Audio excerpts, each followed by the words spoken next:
우리 앞뒤 좌우로 인사하겠습니다. 당신은 소중한 분이십니다. 소중한 분이십니다. 오늘 우리 시대를 지식 사회라고 이야기합니다. 지식의 팽창의 시대다. 정보화의 시대다. 그리고 어떤 시대보다 고학력의 시대고 전문화의 시대가 되었습니다. 그래서 어떤 영역이든지 전문화가 되지 않으면 살아남을 수가 없습니다. 전문화도 또 세분화 되었습니다. 많은 부분이 세분화되어서 전공을 해도 아주 협소적인 전공 분야들로 들어가게 되는 것입니다. 요즘은 인터넷이 열려 있기 때문에 책상에 앉아서 클릭만 해도 미국의 대학도 들어갈 수 있게 되어 그 많은 정보들을 우리가 오픈되어서 보게 되어 있습니다. 그래서 어떤 지식이든지 누구든지 취할 수 있게 되었습니다. 요즘 의사들도 이제 환자들이 오는데 환자들이 인터넷에서 정보들을 다 꿰뚫고 들어와 가지고 앉아 가지고 이제 의사를 가르친다라고 이야기합니다. 자기 병을 먼저 이야기하고 진료하라는 것이죠. 고도의 지식 사회가 되었습니다. 정보가 흘러 넘치고 우리는 첨단 사회를 지금 살고 있습니다. 그래서 사회의 과학의 발전이나 여러 가지 문명의 진보를 통해서 우리 생활이 굉장히 발달되었고 편리해진 것은 사실이지만 그러나 이런 지식과 지혜, 지성들이 높아져만 가지만 과연 우리 인간의 삶의 문제가 해결되고 있는가? 이런 지식과 탁월한 지혜들이 우리의 삶의 문제들을 풀어가는 것 같이 보이지만 사실은 더 복잡해져만 가고 있는 것입니다. 더 많은 고통과 문제들이 쌓여만 가고 늘어만 가고 있는 것이 오늘 이 시대의 현실입니다. 이것을 보면서 우리에게 주는 것은 인간이 가지고 있는 지혜와 지식이 얼마나 한계가 많은가. 우리가 흔히 이야기하는 생존의 수단으로서는 문제가 없어 보이지만 우리가 가지고 있는 인간의 지식과 지성은 인간의 근본적인 문제는 결단코 해결하지 못한다는 것입니다. 직장인들도 열심히 직장을 다니고 있지만 내가 돈만 있으면 이 직장을 지금 당장 그만두겠다라고 하는 사람들이 너무 많다는 거예요. 내면의 기쁨도 없이 그냥 생계를 위해서 살고 있고 어떤 사회학자는 말하기를 직장인이 내면적 퇴직이다. 자기 내면으로는 벌써 퇴직한 상태라는 것입니다. 그냥 다니고 있을 뿐이에요. 생존의 수단으로서의 직업이지 자기의 인생의 본질적인 만족을 주는 것이 아니기 때문에 갈등을 안고 살아가고 있다라는 것입니다. 오늘 이 고린도전서는 고린도 지역을 배경으로 한 말씀입니다. 그래서 바울이 고린도에 있는 교회들을 향해서 이 편지를 썼는데 이 고린도 지역은 그 당시에 굉장히 문명이 탁월하게 발달했던 도시입니다. 메트로폴리탄입니다. 특별히 헬레니즘이라고 하는 그리스를 중심으로 한 헬레니즘의 꽃을 피운 문화적인 탁월한 도시입니다. 그런 도시 안에 있는 이 고린도 교회는 그 당시 고린도의 문화를 그대로 받고 있었습니다. 그곳에서 바울이 오늘 십자가의 도를 선포하고 있습니다. 이 십자가만이 인류의 유일한 구원의 소망이고 십자가 외에는 어떤 다른 구원의 길이 없다라고 십자가의 도를 선포할 때 두 부류의 반응이 나타났습니다. 하나는 유대인들의 반응입니다. 유대인들은 십자가의 복음을 전혀 받아들이지 않았어요. 오히려 십자가를 거리끼는 것으로 생각했습니다. 왜요? 유대인들은 표적을 쫓아다닌 사람들이었기 때문입니다. 초자연적인 기적만을 믿고자 했던 그들에게 힘없이 죽어버린 예수는 그들에게 복음이 될 수 없었던 것입니다. 30대 젊은 유대한 청년의 죽음이 나와 무슨 상관이 있냐? 복음으로 받아들이지 않았어요.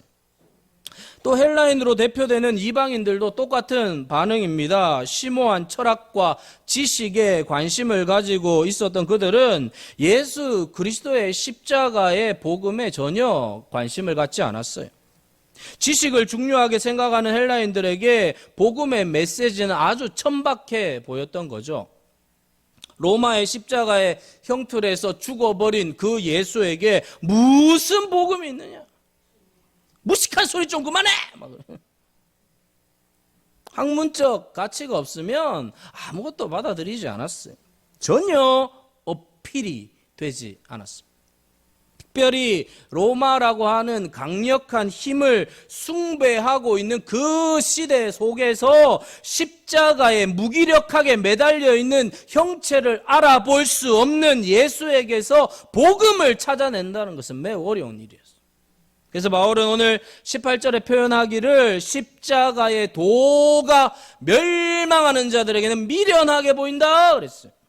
그러니까 멸망으로 치닫는 자들에게 있어서 십자가는 너무 미련하게만 보인다는 거예요. 십자가에 뭐가 있고 소망이 있고 구원이 있냐? 십자가에 뭐 선한 게 있어? 그 형틀에 죽어버린 한 청년에게 무슨 소망을 가져? 그건 무식한 소리야. 이렇게 이야기한다는 거예요.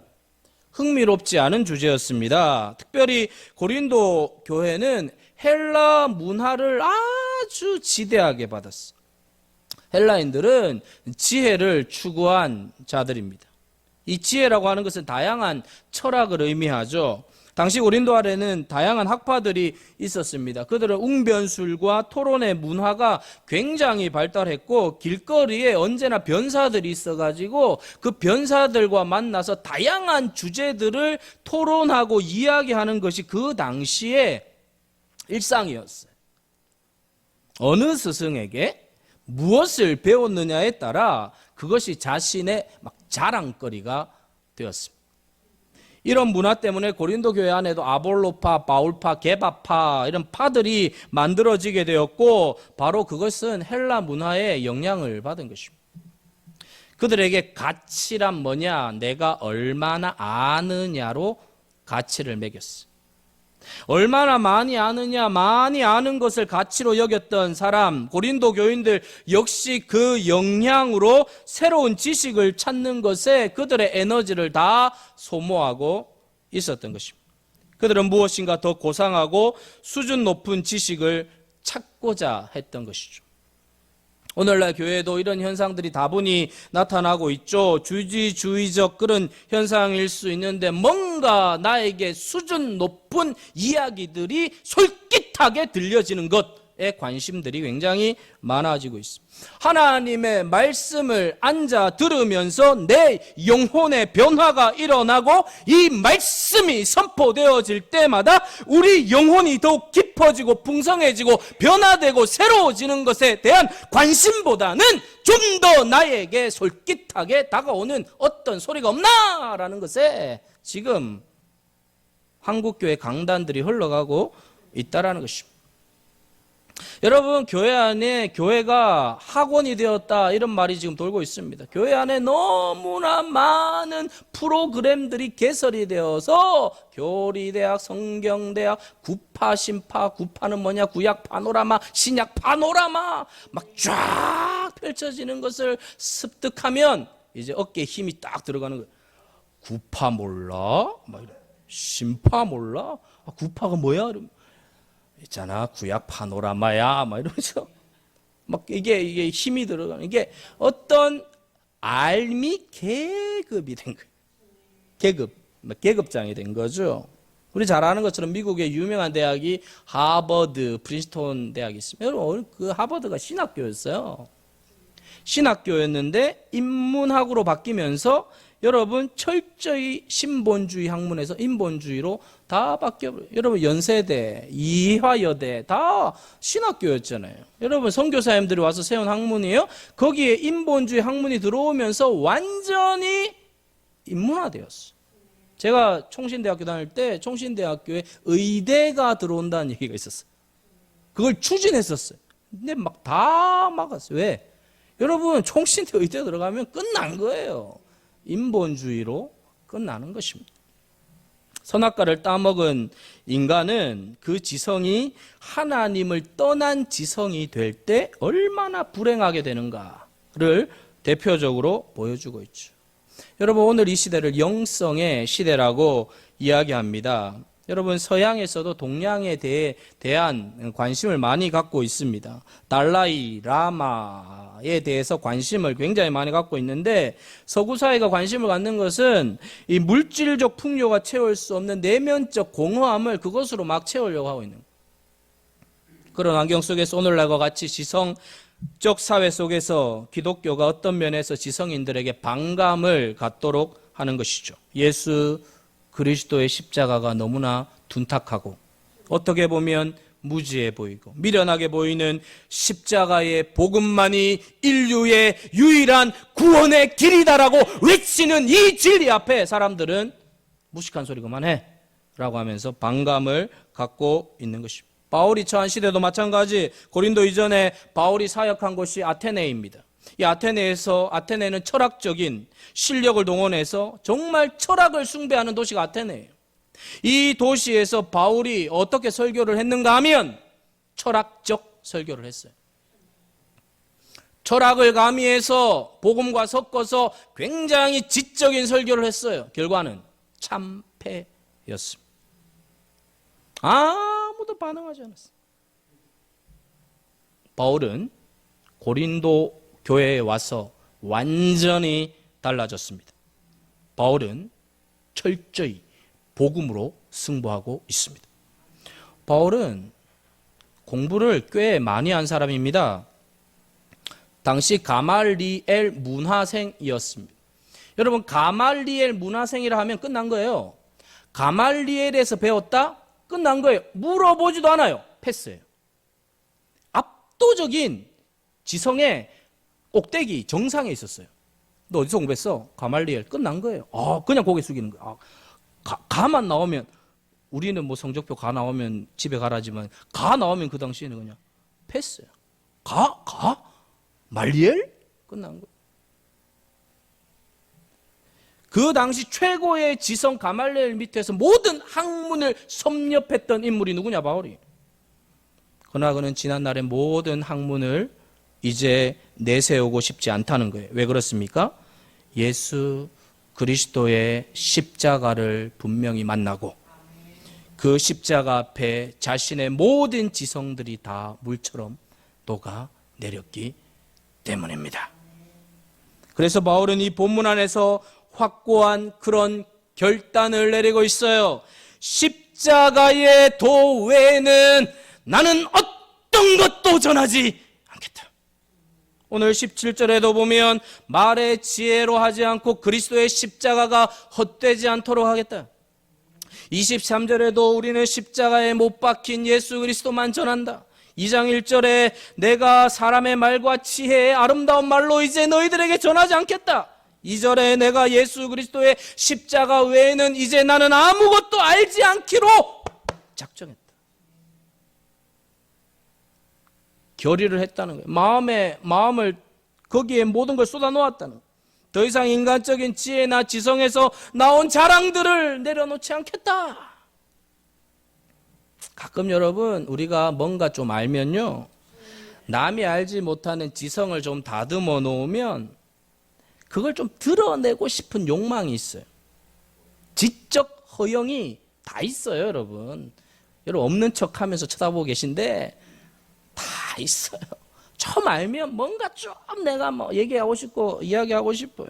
자랑하고 싶고 과시하고 싶은 게 다 있어요. 있다고 빨리 동의해 주세요. 다 있어요. 제가 대학 다닐 때 칸트의 순수 이성 비판을 도서관에서 빌려가지고 옆에 끼고 다녔어요. 순수하지 않은 목적으로 끼고 다녔어요. 읽지도 않으면서 괜히 똑똑해 보려고. 야, 너 칸트 순수 이성 읽어? 그냥 이렇게 하면서 공부를 좀 한 사람의 지적 허영이 있어요. 내가 알고 있는 것을 자랑하고 싶어. 내가 알고 있는 것보다 더 많이 다른 사람에게 뭔가 자신의 지식을 드러내고 싶은 거죠. 근데 바울은 오늘 무슨 표현을 쓰고 있는가 하면 나는 이제 어떤 것도 자랑하지 않겠다. 무식한 취급을 받아도 좋아. 나는 조금 더 개의치 않아. 십자가의 도를 전하는 것 외에는 이제 관심이 없다. 사실 여러분, 설교자의 유혹이 뭔가 하면 청중들의 귀를 즐겁게 해주기 위하여 재미있는 이야기, 정치적인 이야기, 세상적인 이야기를 끌어오고 싶은 마음이 저에게도 있을까요? 없을까요? 있죠. 제 컴퓨터 리스트에 재미있는 이야기, 흥미있는 이야기, 신선한 이야기, 쫀득쫀득한 이야기 많아요. 근데 안 가져와요. 사랑하는 여러분, 오늘 한국 교회가 강단이 가장 본질적인 것들이 무너지고 있죠. 죄의 이야기, 복음의 이야기, 십자가 이야기, 회개 이야기, 종말에 관련된 이야기, 하나님의 나라의 성경이 중요시하고 있는 이런 이야기들은 비껴가고 청주들의 마음을 살짝 위로해주고자 하는 이야기들로 도배되고 있다라고 합니다. C.S. 루이스가 이런 이야기를 합니다. 당신이 만일 편안한 종교를 찾는다면 나는 결단코 기독교를 소개해주지 않겠다. 편안한 것을 위해서 기독교를 찾지 말고 참 진리이기 때문에 기독교를 찾아라. 할렐루야! 여러분, 신앙에서 진리를 가진다는 것이 자기 중심적인 편안함을 추구하는 것이라면 기독교를 추구할 이유가 없죠. 바울이 왜 이렇게 십자가의 복음을 붙들고 있는가? 그 이유는 십자가는 하나님의 지혜요, 하나님의 능력에 농축된 진리의 지수가 바로 십자가이기 때문이에요. 사랑하는 성도 여러분, 예수 그리스도의 십자가가 아니면 기독교는 성립이 안 됩니다. 기독교의 중심에 예수 그리스도의 십자가가 있는 줄 믿습니다. 우리는 성경을 읽다 보면 성경 안에 수많은 교훈들을 발견하게 되죠. 여러분, 돈을 버는 법, 개혁의 문제, 내면의 문제, 다양한 해법들이 성경 안에 있어요. 그러나 오늘 바울이 말하고 있는 것은 성경 안에 그런 많은 이야기들이, 방법과 해법들이 있지만 나는 그런 것들을 이야기하지 않고 오직 예수 그리스도의 십자가의 도만을 선포하겠다. 여러분, 다른 것을 여러분들이 얻었다 하더라도 십자가를 잃어버리면 여러분은 모든 것을 잃어버린 것입니다. 이 말은 무슨 말입니까? 교회가 무엇인가 새로운 신비한 것을 개발해서 사람들의 귀에 솔깃한 것을, 어떤 도를 발견한 것을 가르칠 것이 아니라 십자가와 부활의 복음으로만이 전부라는 것입니다. 사랑하는 성도 여러분, 예수 그리스도의 십자가의 못 박히심과 부활의 역사가 완전한 것이고 그것이 우리를 구원의 길로 인도하는 것이고 이것이 우리의 인생의 근본적인 근원적인 문제를 해결하는 유일한 길이요, 방법이요, 전부고 내 인생의 목적과 삶의 이유를 거기 안에서 발견하게 될 때 우리는 힘차게 일어나게 될 줄 믿습니다. 우리 교회에서 생활할 때도 마찬가지. 십자가가 없는 헌신은 사회활동이에요. 십자가를 통해 흘러나오는 것이 아야 그것이 신앙생활입니다. 그냥 열심히 한다면 십자가와 상관이 없는 일을 하고 있다면 그건 사회봉사. 봉사하고 있는 거예요, 사회봉사. 교회도 마찬가지입니다. 교회가 아무리 세상을 감동시키는 일을 한다 할지라도 세상 사람들이 박수를 쳐줘도 거기에 십자가가 없으면 그건 사회단체 활동에 불과한 것입니다. 우리가 세상에 주어야 할 것은 돈도 아니고 다른 것도 아니고 십자가의 복음을 주어야 합니다. 교회가 줄 수 있는 가장 강력한 것은 다른 게 아니에요. 교회가 무엇을 줄 수 있습니까? 무엇을 통하여 세상을 감동시킬 수 있습니까? 세상을 건져내는 유일한 길은 십자가밖에 없습니다. 기독교의 2000년 역사 속에 여러분, 수많은 순교자들이 있어요. 순교자가 무엇입니까? 자기의 생명을 던지는 거예요. 죽는 거예요. 여러분, 왜 그들의 피가 생겨서 오늘날 교회가 탄생된 것입니까? 여러분, 순교의 피는 도대체 어디서 나타난 것입니까? 어떻게 자기의 생명을 바칠 수 있단 말입니까? 무엇으로? 여러분, 그 원천의 힘은 어디서 나온단 말입니까? 성경의 지식일까요? 도덕일까요? 유일까요? 돈일까요? 명예일까요? 권력일까요? 여러분, 그것으로 자신의 생명을 바칠 수 있습니까? 아니요, 못 바쳐요. 무엇입니까? 오직 십자가의 능력을 그들이 경험했기 때문에 그들의 생명을 던질 수 있었던 것입니다. 그러므로 우리는 오늘 이 시간 십자가의 도를 꽉 붙잡고 꽉 붙잡고 가셔야 할 줄 믿습니다. 25절을 보세요. 25절에 뭐라고 되어 있어요? 25절 같이 읽어볼게요. 시작. 하나님의 어리석음이 사람보다 지혜롭고. 할렐루야. 여러분 저 말씀 믿으세요? 믿으세요? 바울의 관심은 하나님과 사람의 단순 비교가 아니에요. 하나님의 지혜와 능력이 얼마나 큰가를 말씀합니다. 이제 우리가 선택하라는 것. 인간의 지혜를 선택할 것인가? 하나님의 지혜를 선택할 것인가? 인간의 지혜로 보면 하나님의 지혜가 어리석어 보일 수도 있지만 하나님의 지혜는 탁월하다는 것입니다. 이것은 비교해서라기보다 하나님의 지혜가 얼마나 탁월한가를 바울이 말하고 있는 거예요. 언뜻 보면 인간의 철학에 비하여 하나님의 지혜가 너무나 어리석어 보일 수도 있지만 십자가의 복음만을 붙들고 살아간다는 삶이 얼마나 바보스럽고 멍청하고 미련해 보일 수도 있지만 현대 지성인들이 십자가를 쳐다보면서 그것을 쫓아가는 삶을 살아가는 사람들을 향하여서 너는 머리도 없냐, 이 시대를 봐라, 세상을 봐라, 너는 지금 머리도 없냐, 그런 소리도 할 수 있어요. 실제로 예수 그리스도를 제대로 믿고 따르면 세상 사람들이 볼 때 비정상인처럼 보일 수도 있어요. 세상 사람들의 눈으로 보면 그리스도인의 삶이 비정상인으로 보일 수도 있어요. 왜요? 이 세상 사람들이 보는 것은 이 세상이 전부죠. 여기가 전부죠. 넌 크리스찬과 크리스찬의 삶의 가치관과 삶을 바라보는 관점과 그리고 모든 것을 해석하는 것이 근본적으로 달라요. 세상 사람들이 추구하는 것은 눈에 보이는 세상이 전부. 오늘의 성공과 오늘의 행복이 중요한 것이지 영원한 세계에 대해서 관심이 없어요. 그러나 우리는 오늘의 행복과 오늘의 만족과 오늘의 성공보다 더 중요한 것은 다가올 하나님의 나라, 영원한 세계, 영상의 삶, 그것을 우리는 구원이라고 말하고 그것을 우리는 추구하고 붙들고 사는 존재인 줄 믿습니다. 그러니까 살아가는 삶의 방식이 완전히 다른 거예요. 근본적으로 관심이 다른 거예요. 여러분 정신과적인 치료에서 정신과 치료의 목표는 뭔가 하면 미친 사람을 정상인으로 돌려놓는 거예요.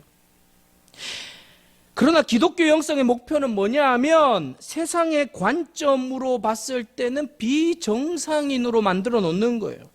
여러분 복음을 경험하게 되면 어떻게 됩니까? 교회에서 여러분 우리가 수도 없이 듣는 이야기가 뭐예요? 네가 죽어야 된다 그래요.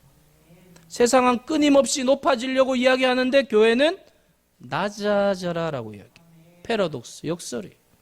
전부 다 역설이에요. 세상의 방식을 뒤집어 놓으면 틀림없이 성경이에요. 죽어야 산다는 거예요. 낮아져야 높아진다는 거예요. 포기해야 된다는 거예요. 포기는 무슨 포기예요? 쟁취해야 되는 이 세상에서. 여러분 70번씩 7번 용서하라 그래요? 어떻게 말이 됩니까? 복수의 원리로 가득 찬 이 세상 원리 속에 70번씩 7번? 정상이에요? 오른뺨을 치거든 왼쪽을 돌려대라. 여러분 오른뺨을 치려고 하기 전에 내가 2대 먼저 때리는 게 세상이에요. 근데 왼뺨도 돌려대라는 거예요. 이게 정상입니까? 비정상인으로 살라는 거예요. 오리를 가져거든 억지로 가져거든 심리를 기꺼이 가져라. 핍박하는 자를 향하여 축복하라. 하나하나 뜯어보세요. 다 미친 거예요. 오늘 21절에도 보면 전도의 미련함이라는 표현을 씁니다. 그러니까 바울이 말하는 이 십자가의 도를 전하는 이것이 유대인이나 헬라인에게는 너무너무 미련하게 보이는 거예요. 근데 바울은 바로 이것만을 고수하겠다는 것. 어떤 것도 타협하지 않고 세상이 그렇게 미련하게 보이는 방식으로만 자기는 살겠다는 것. 그건 뭐냐 하면 여러분, 바울이 뭔가를 경험했기 때문입니다. 구원의 역사가 인간의 지혜와 머리에서 나오지 않는다는 거예요. 인간의 철학과 사상에서 인간을 구원해낼 길이 없다는 거죠. 그래서 여러분, 이 십자가의 도라는 말 속에 뭐가 있는가 하면 우리에게는 전적으로 소망이 없고, 구원을 위해서 내가 이룰 수 있는 것은 아무것도 없고,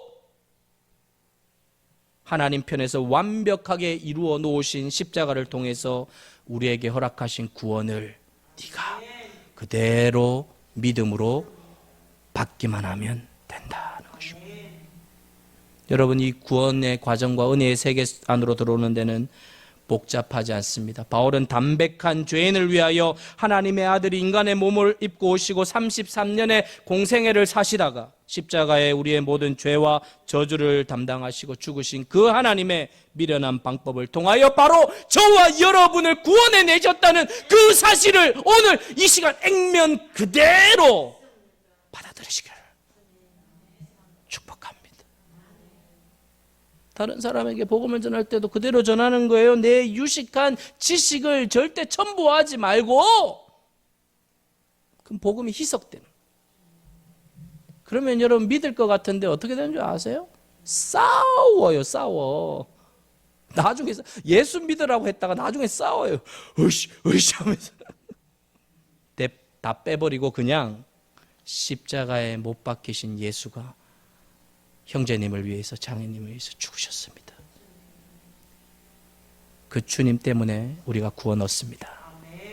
를 전하십시오. 구원의 역사가 일어나요. 사랑하는 여러분, 이 전도의 미련한 방식을 바울이 선택한 이유가 뭘까요? 바울이 경험했어요.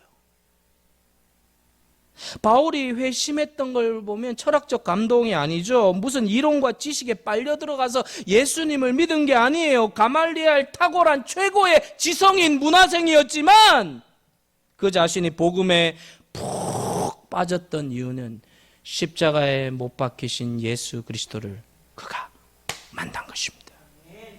만난 거예요. 만났어요. 저는 이 은혜가 여러분들에게도 있게 되기를 축복합니다. 여러분, 우리의 삶을 뒤집어 놓는 것은 이론이 아니에요. 어떤 사상이 아니에요. 어떤 사람은 좀 더 높은 지식적인 체계를 배우면 내가 예수를 믿겠다. No! 아니에요. 정말 내가 내 인생을 다 하나님 앞에 쏟아부을 만큼 내 안에 감동이 있고 내 인생을 근본적으로 흔들어 놓는 게 뭐냐?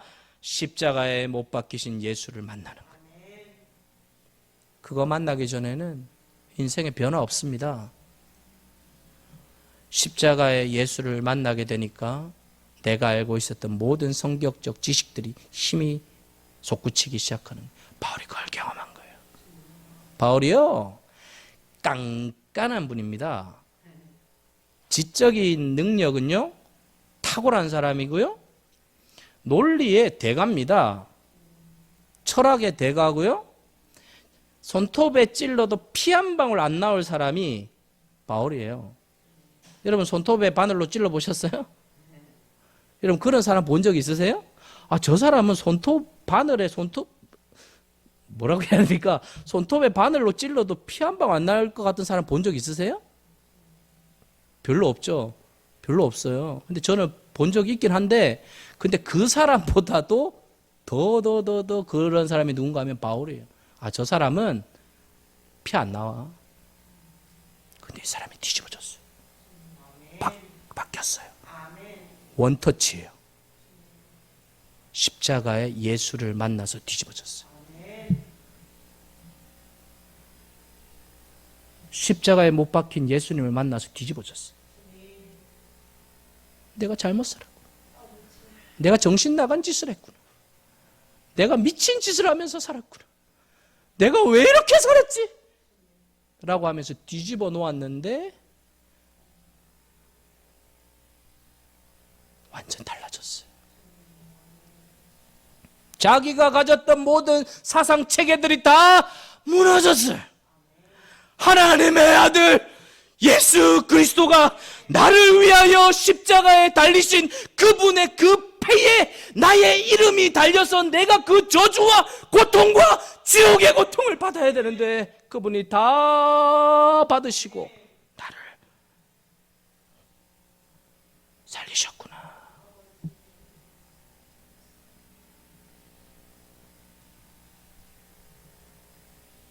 예수님 만나셨습니까? 여러분 십자가에 여러분의 죄를 위하여 십자가에 못 박히신 예수님을 한 번이라도 경험해 본 적 있으세요? 한 번이라도 꼬꾸라져 본 적 있으세요?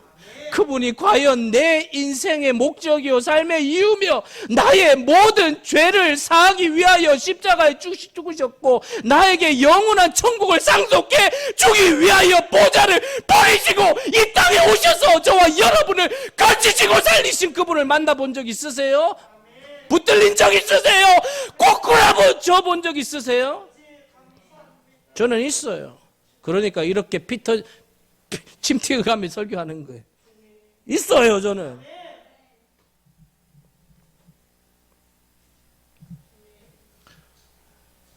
저는 다시 한국교회가, 우리 교회가 이 복음 안에 붙들려야 할 줄 믿습니다.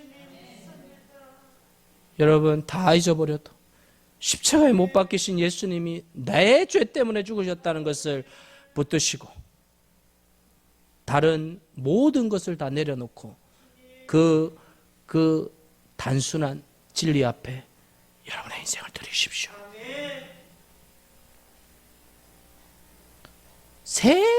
세상을 크게 보이도록 사탄이 지금 발악을 하고 있잖아요.